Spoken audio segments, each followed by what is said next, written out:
everybody. Good morning. Second day of BET. How many people have been here for the first time? Is this quite a few? It's interesting down there, isn't it? It is indeed. Welcome to the MirandaNet Lounge. Talk this morning is going to be Andrew Newell. Oh, sorry, my name's Graham Newell. I'm the Director of Education for Iris Connect. This is Andrew Newell, who's the Managing Director of Iris Connect. So you may find that slightly anomalous. I do sometimes. And what Andrew I don't. Andy is going to give us a very interesting talk. And can I just hand straight over to you? Absolutely. Yeah, absolutely. Okay, so good morning, everybody. As Graham said, my name's Andy Newell, and I'm the Managing Director of Iris Connect. And got a sort of half-hour session today looking, obviously, there's a component of that which is our technology and our approach to video-enabled CPD.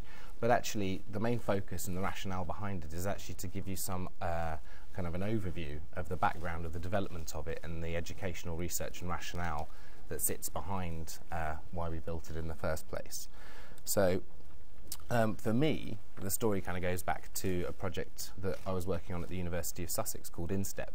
And the main principle of that was to try and use video to enable initial teacher training more effectively without having to kind of go back to the very stage-managed and very staged best practice videos, which were extremely common at the time.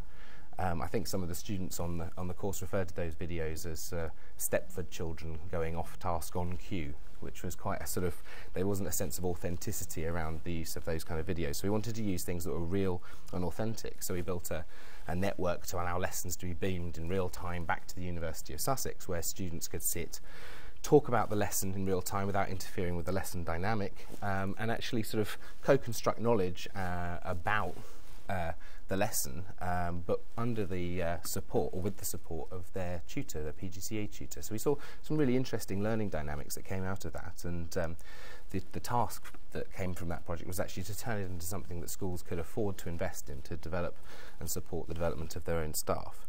And so the rather provocative title of this talk is, if you know, if an outstanding school has to have outstanding teachers, then how do you achieve that when traditional models of CPD are very flawed? And I'll go through and explain what I mean by that in a minute.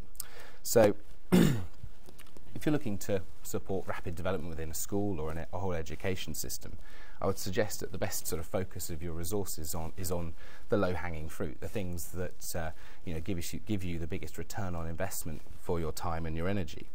And so Hattie's research was looking at the things that actually affect student outcomes, and the largest by a long way obviously is student characteristics and prior attainment, but the next largest after that is teacher effectiveness. And everything else thereafter is a smaller function of that impact size. And so, just to give you some more research, some more background to that, this is sort of like the best part of 30 years worth of research into this area, but you can see that over a period from age 8 to age 11, the impact of a high-performing teacher versus a low-performing teacher can be as much as 53 percentile points in terms of educational outcome. So obviously this stuff's very important.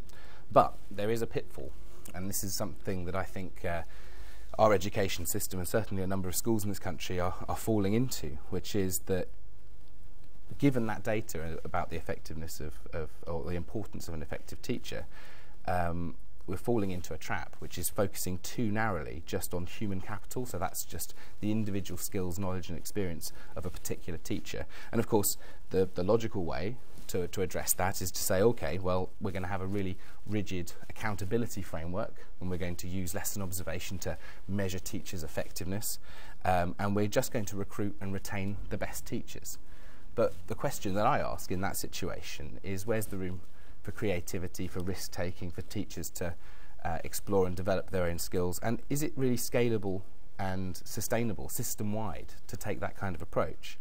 And I think Dylan Williams sort of expresses it best when he says, if we're serious about improving outcome, we've got to focus on working with the teachers already in place and providing them with a CPD mechanism that works for everybody. And in fact, that's sort of borne out by some additional research here from Robinson, looking at, if you're a school leader, where is your time best invested with regards to educational outcome.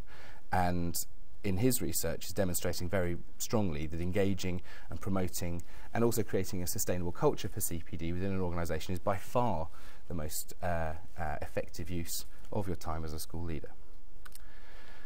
So where are we as an education system? So this is research from Curie, but also, I mean, I got it from the Teacher Development Trust. So schools report spending less than 1% of their budgets on CPD, so about £15 per pupil per year, so about a textbook. About 50% of this money was spent on cover costs, sending teachers out of the classroom to CPD events. There's a problem with evaluation. We're not evaluating the impact of the research that we're doing. Of course, if you don't evaluate the impact of these external CPD events, then we're going to carry on doing them, because as you'll see in a minute, they're extremely ineffective. So just moving on, I'll talk about traditional CPD. It's probably worthy of a definition. It's probably something very similar to this, which is where the sage on the stage, namely me in this scenario, talks to you about what I know, and then we might break down into a workshop and we might talk about it in groups. But actually what's happening here is that I'm not personalising that learning to your particular needs. We're not doing it in any kind of context. I'm taking you out of your classroom into an environment that's not your classroom and expecting you to learn a skill that you're going to be able to put into practice. And of course, unless the support that I'm providing extends beyond this room, you're not going to have a very good chance of getting that into practice.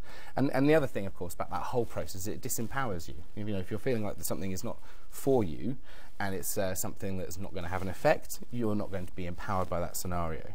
So all of these things, we know that we wouldn't inflict that kind of learning experience on students, and yet we repeatedly do it time and time again to the most important factor in the education system, namely its teachers. And so I would say, if we're really serious about improving the education system, we've got to be really serious about improving how we go about the process of supporting our teachers. And again, this is just sort of followed up again by Michael Fullan. And I think the important thing about this particular quote is the returned to their classrooms component. I think a lot more of our CPD has to be contextualised and classroom oriented. So the impact of traditional CPD is extremely low in terms of the embedding of new skills in practice, and that's been demonstrated time and again here, and also some research from Joyce and Showers. So we're looking here, actually what I think is quite interesting is that obviously the thing in yellow is the activity, and then the green is the impact size, or the extent to which that activity gets embedded in practice. And as you come down this graph, the activities are becoming increasingly classroom orientated, increasingly contextualized, and the impact size is increasing. And so it does make you wonder if something's actually physically going on in the human brain here that's different. And again, this is a piece of work from David D'Souza saying that basically, as the level of experiential learning increases, as the extent to which we're contextualizing our learning increases, then the extent to which we're able and empowered to put that into practice also increases. What I find really fascinating, of course, is like obviously right up there at the top, you've got the really experiential activities of teaching and experiencing an activity, and you're putting a lot of that into practice. If you flipped that diagram around and had another triangle facing exactly the opposite way, that would be the standard distribution of learning opportunities in an organisation. So we do the most of the least effective thing and the least of the most effective thing. So how do you contextualise learning for teachers? And I think this is the thing that we focused on the InStep project.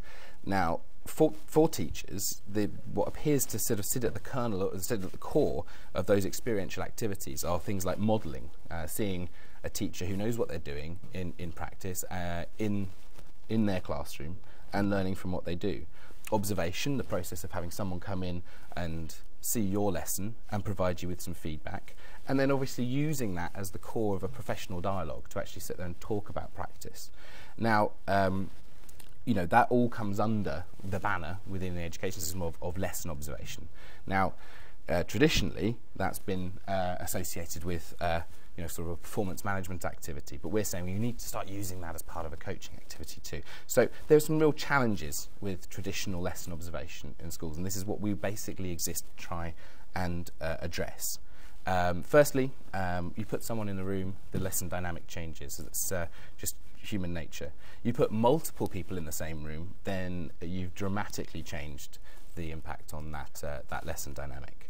I think it's really interesting. I was talking to someone who's doing some professional development work in China at the moment, and the standard number of observers in a class in China is 6. Basically, the whole department comes out to observe a lesson. Now, the reason they do that is so they can moderate the results of that session, but the impact on the dynamic of the classroom is enormous. It's also very subjective. Sort of that point leads on to our second one. It's a very subjective thing. It's my opinion, my thoughts once fed back to you, and it's extremely difficult in that environment to actually say, well, how are we informing a proper professional dialogue about the practice that's going on? It's extremely expensive to observe a lesson. You quite often have to take somebody. Cover someone's lesson in order to free up their time in order to do the observation.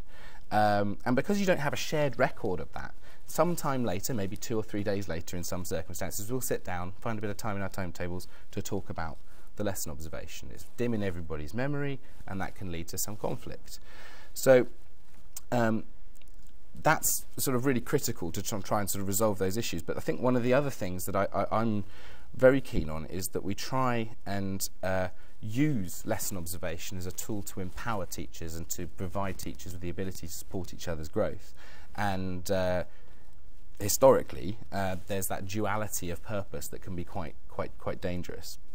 So what I'm going to do quickly is just give you a quick overview of what we do at Iris Connect, so you can see from our perspective how we feel that we're kind of trying to address those challenges. So within Iris Connect, there's a web application which is a user community. Essentially, it's an online learning platform which is designed to enable teachers to capture their practice in real time, to upload and analyse and share the results of it, so trying to enable the modelling, observation and professional dialogue that's core to an effective professional development strategy.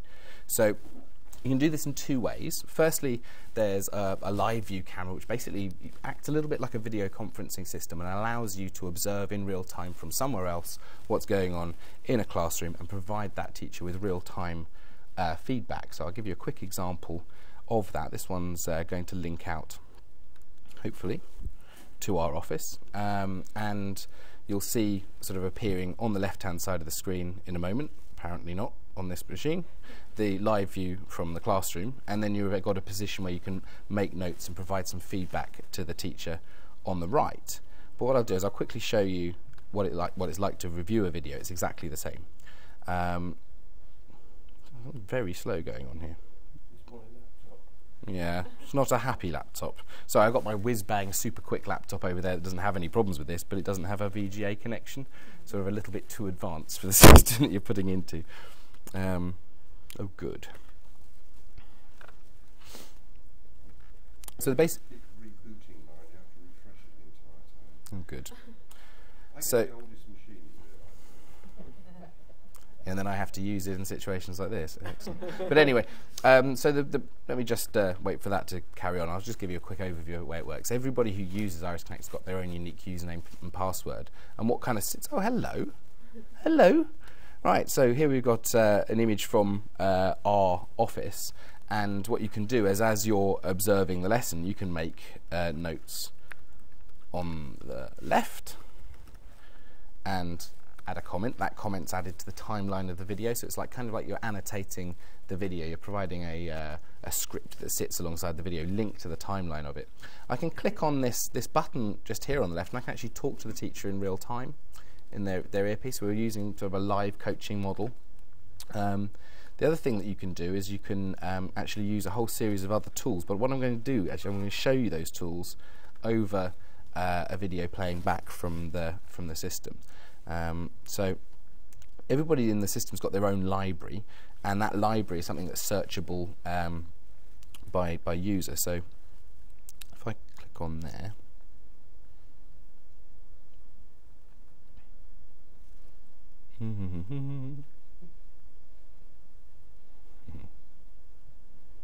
bear with me a second. Here we go. So I'm just going to load up my history lesson.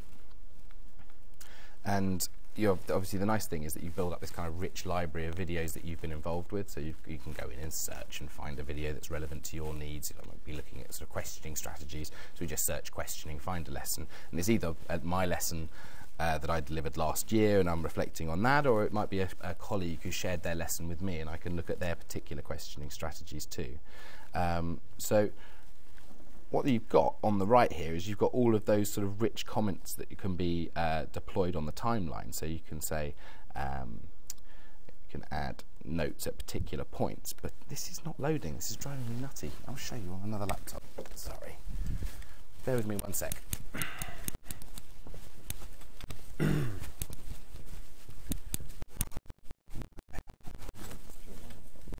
Will it connect to the yeah, if you could sort of look after that for me while I'm trying to show people on here.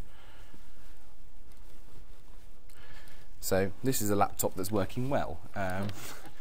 Unfortunately I can't connect. Are you able to connect it on there, Dowie, and just show people the system very quickly? Yeah, cool.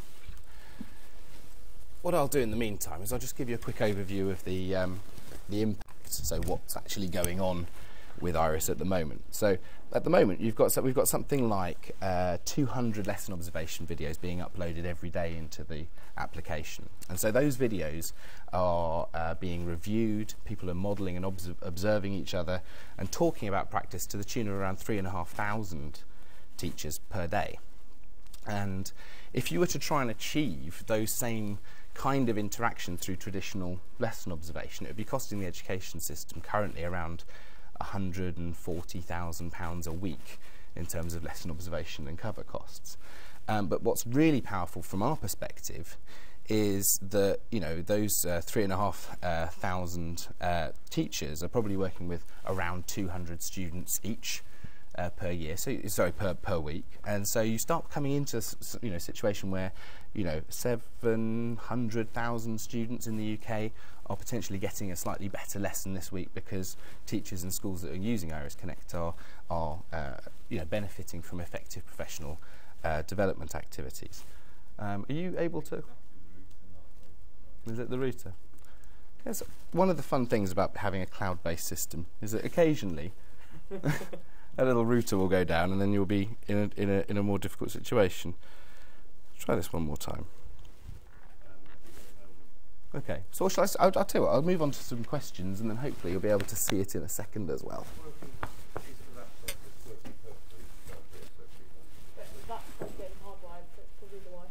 Is it the Wi-Fi? Okay. Happy days. Yeah, sorry. So, yeah, anyone got any questions for me? At this time, anything at all? Yes, hello. Hi. What kind of technology is needed in the classroom? What should the teachers have there in place? There's two different things. One's like a little iPod Touch like this, so you can just record your lesson with that, and just here on this pole here. So basically the teacher just logs in with their own username and password, and then the video... Well, hello. There we go. So this is what it's like to review a video on Iris Connect. You've got your video playing on the left there, and then on the right, the notes that are made are linked on the timeline. So as we come up to 16 seconds, say a good opening question, for example, 15, 16 seconds, it's going to glow yellow and move up to the top of the screen. So we've got a dialogue space that encourages teachers to talk about and develop their practice, and then the practice on the left, so you're linking the two things together. This one here, you can just click on your username and password, log in, click on record, and it'll upload your video into the platform. The other thing about it is that it will track you around the room. So you can see here that you no longer need someone in there using a camera to record. It just automatically tracks. You can also have a secondary iPod as well that will record the teaching and the learning, so you can move the secondary iPod around the room and focus in on group work, for example. This is the one that I was talking about that allows you to view the lesson in real time and do the in-ear coaching. So the teacher pops this in their room and then takes the microphone out, wears it, and they can have a little discreet earpiece that allows you to talk to them in real time. We're working with a guy called Mike Fleetum at the moment that really is making huge use of this, and it's particularly powerful because the immediacy of that feedback is is really powerful for teachers, and he's can work through with a teacher for 4 sessions, so it's 4 hours, and reliably, he believes, take them from satisfactory to good, or from good to outstanding. So, you know, particularly powerful set of interactions. Any other questions? Yes? How many attendees could be at the same time commenting such a session? So if I can share this video into a group library, so once you've got a video resource, you can either share it on a one-to-one basis with someone for coaching purposes, or I could share it with, you know, potentially hundreds of other teachers to model that practice out to them. You know, and there's sort of no real limit to the extent to it. No, absolutely not, because once you've got it, it's a reusable learning resource. Following on from that, I was going to ask about the wider community. So you can share with teachers outside your school if you want to? Yeah, so we can set up these groups, and so you can have multiple schools within a group, and then you can share with users in the different group within your own group. Obviously, everything that happens within your own school is permissioned by your own home school agreement, use of video for internal purposes. Once you start going outside of that, you need to start building data sharing agreements with the other schools that you're working with, but we can help with those sort of things as well. Anything else? Yes? Yeah, just to lead on to that, I think you've more or less answered it, but you're sharing the wider community would also be permissions form to allow the teachers would have to give their permission for their image and details to be shared. Yeah, absolutely. So the system actually captures that permissioning process. So I can't, if it's my video, so let's say this is my video, it goes and uploads into Iris Connect. The only person who can see it initially is me, the teacher concerned, and then the process of me sharing that with someone else is entirely up to me. So only the teacher whose video it is can share it. We were worried about the idea that, you know, maybe a video would be uploaded and then the head teacher would decide to share it with a whole bunch of other people without the teacher's permission. So we decided to make it a very simple process. Your video, you're in charge of it. Yes? You've shown us capturing sort of free text type comments.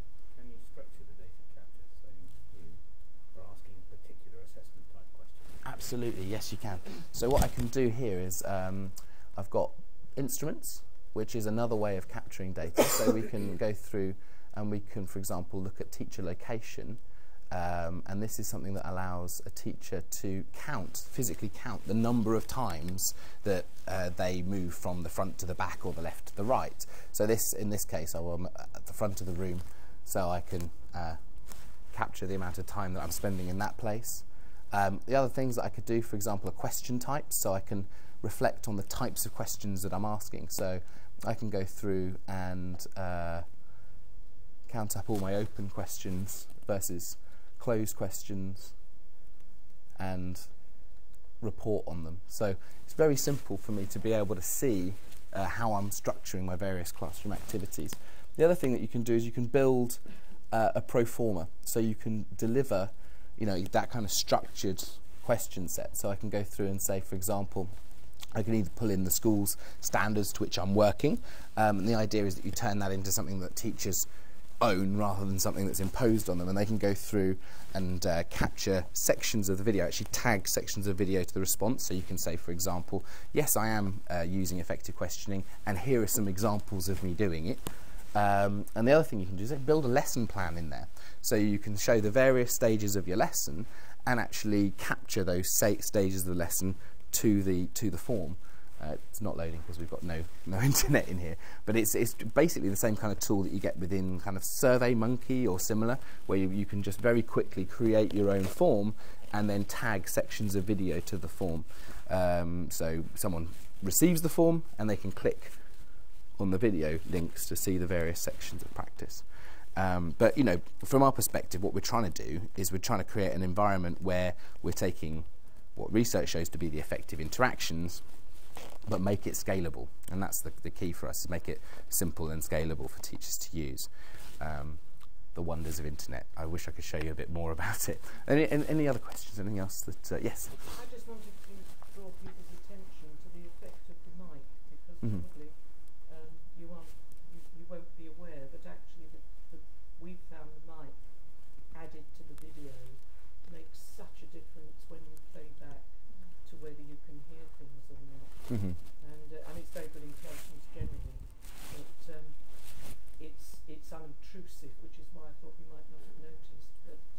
The mic that you're wearing as the teacher, yeah. Yes.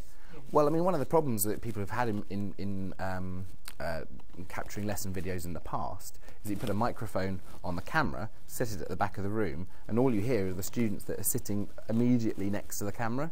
So you have to use a radio mic in that scenario. The nice thing about this iPod thing is that you've got 2 audio sources, so you can turn the teacher up and the class down depending on what it is you want to listen to. You know, these ones come with 2 microphones in there as well, because it's just important that it's not just about the teaching. You're exploring the impact of the teaching on the learning. Lovely. So if there are any more no more questions? Quite Yes. interesting. How would this work then? I mean, at the moment we've really been looking at scenarios where the teachers at the front doing their own thing, lecture style, a few questions and answers, and kids sat in rows. Now, what happens in the sort of studio situation where the teacher might just set something off, but then kids are working online, or they're working on like design technology where they're making, or they're doing group work, or the kids are moving about the room all the time? Is there another iPod Touch on it? Because this basically what happens is you take this one and you log into it and you click pair, and it will pair with another one. So you put this one wherever in the room, right in the centre of the room, and wherever you go, it will follow you. And then the other one is really mobile, and you can just take it around, pop it on a desk to capture, for example. Yeah. So this is my observation classroom now. So I can. This one's following me or tracking whatever it is you think is important. It may not be you. And then this one, for example, if you've got group work taking place over here, you can just position the camera and capture that group work. When it plays back, the videos play next to each other in the application. So you can see. Particularly in foundation phase or primary classrooms where there might be a group outside working on some sort of maths outside, or use one camera outside and the other to follow the teacher around. Well, apparently the one over there is working. Sorry, carry on. How many cameras can pair up at the same time? Just 2 at the moment, but actually, I mean, the reason we restricted it was because we were worried that the videos would take too long to upload to our platform if you've got 3 or 4 going on. But that is very dependent on the school's network connection. So actually, maybe in the future, we'll remove that restriction, and you could have 4 or 5. Interesting. How do you find pupils react to it? Do they feel, oh, I'm the one being looked at, or What happens, which is extremely interesting from a behavioural sort of perspective, is because the cameras don't give you any feedback as a student, they're just sort of there, then while you might get a little bit of waving initially, their behaviour normalises extremely quickly, especially with, this one a little bit less because it does something, it moves. This one just literally sits there and is completely normalised behaviour, much less so, much more normal behaviour than you would get if you had someone sitting at the back of the room with a clipboard. So it's obviously swings and roundabouts, but it is a reduced impact. I think as well, students are so used to new technology in the classroom now that it's just another something in the room. Absolutely, yeah. Anything else? Good. Okay. Lovely. One thing I would say is that it's working perfectly just over there. So feel free to pop over, and we'll give you a proper run through without the internet connection issues. Lovely. Thank you so much for your time. Really appreciate it.